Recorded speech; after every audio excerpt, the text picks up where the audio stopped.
Why so many people fail in their first mining job. Welcome to Australian Mining for New Starters, and in today's video I just want to go through why we have a lot of turnover in the production mining jobs. So I'm going to come over to the sponsor's website and one of the blogs that they got me to write, and it's just about setting up to fail in a production mining job. So I just go through how a lot of people getting into the industry, they often get some misleading advice at the start, making them think that, getting the job's the hard bit, where in reality, keeping the job, that's the really hard bit.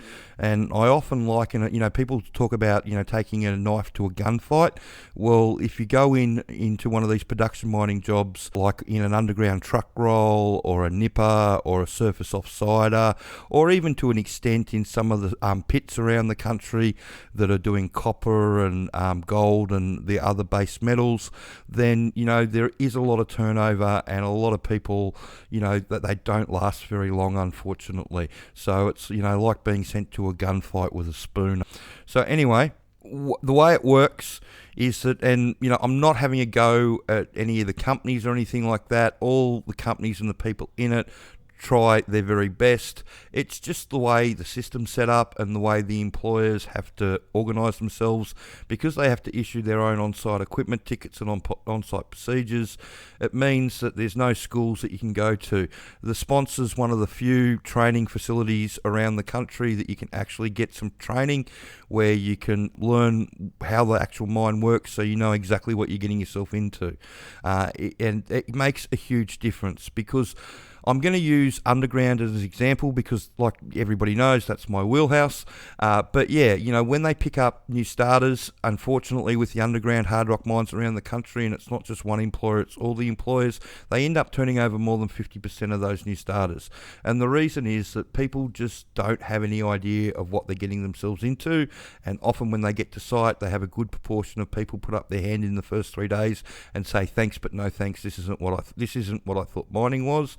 And then after a little while, you have a few more people that just can't get up to speed because they don't know what's going on and they feel the pressure ramp up onto them. So they put up their hand and say thanks but no thanks. And then shortly after that, you'll have another group of people and they won't be able to follow the rules.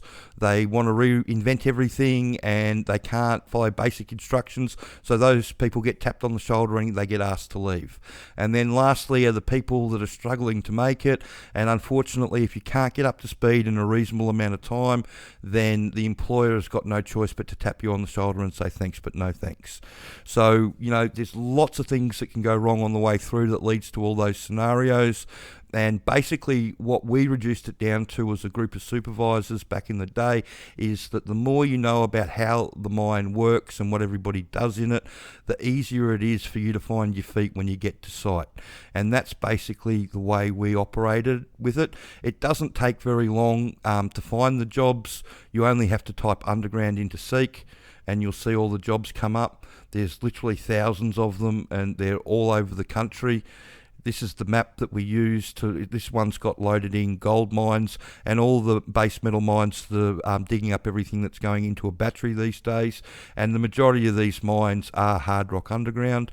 There are a few big pits around the place, but once you get down in your pit to about 150, 200 metres, for most mines it's more economical to go underground than it is to make the pit bigger, depending on how wide your ore body is, of course.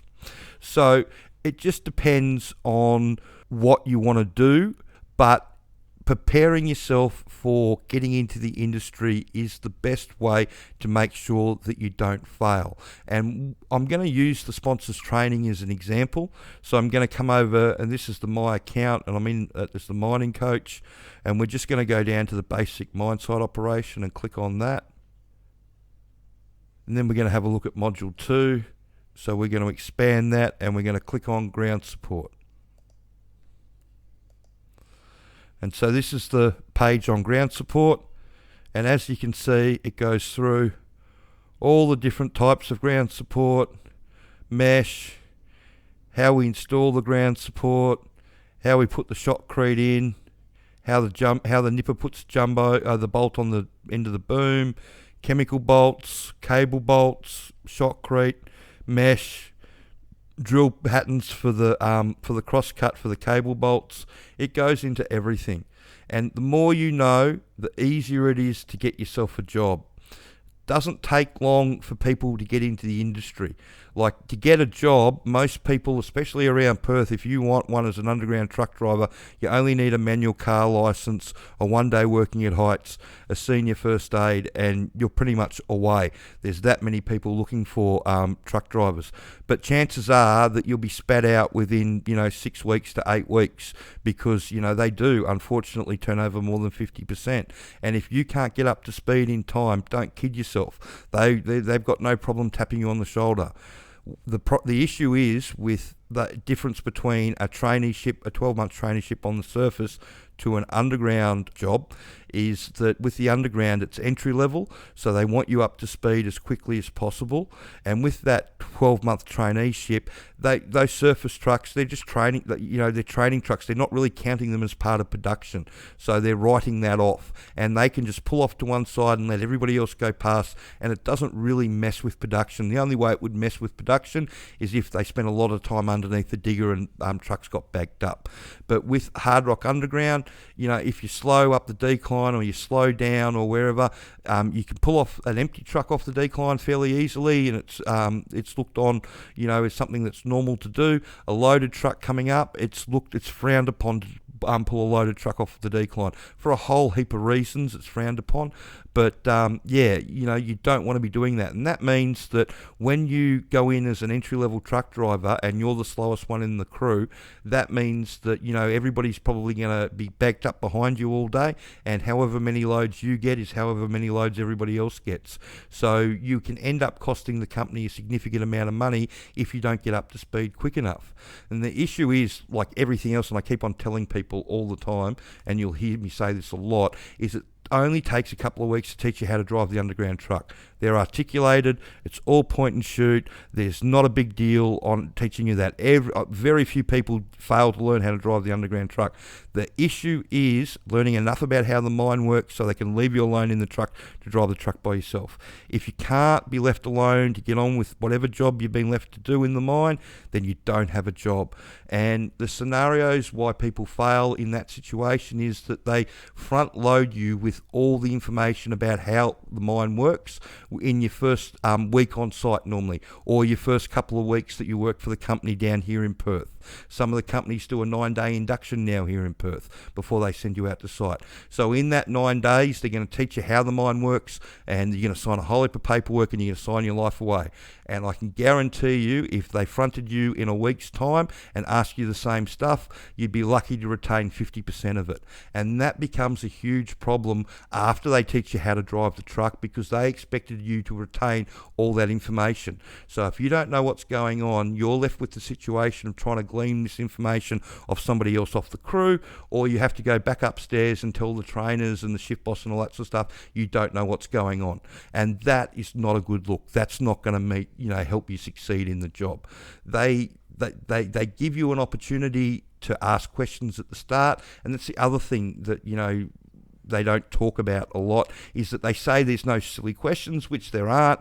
But let me tell you, if you're stopping the class in an induction and asking every 3 or 4 minutes a question, then that's only going to go for so long, and then safety and training is going to get sick of that. And then there is a thing of too many questions, because they're just going to look at you like, well, this person's just not getting it, so obviously they're not going to make it. Tap on the shoulder, see you later.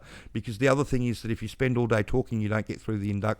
So you have to get through the induction. So you can ask some questions, but if you get into that situation where you're asking a bunch of questions all the time, that doesn't go over very well either.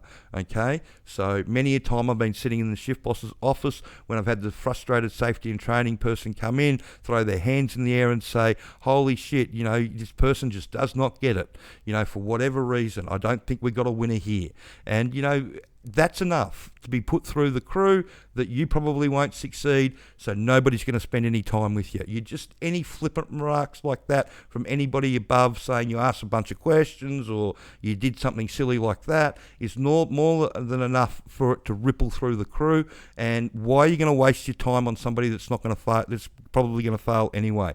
And you need the crew as a new starter to engage with you, to be able to show you the way things go up there, and to invest time in you. that's the biggest thing that you can ask somebody to do, is invest a bit of their time into you to teach you what's going on. And if they think that you're not going to make it, then there's no way they're going to invest time in you. It's just, that's the way it works.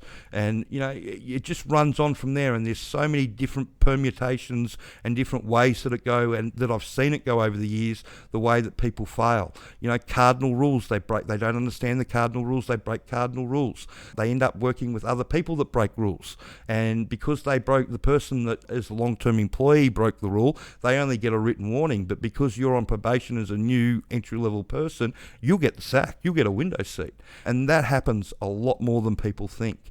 So this is all how the culture works in the industry, and all stuff that you need to know before you go in.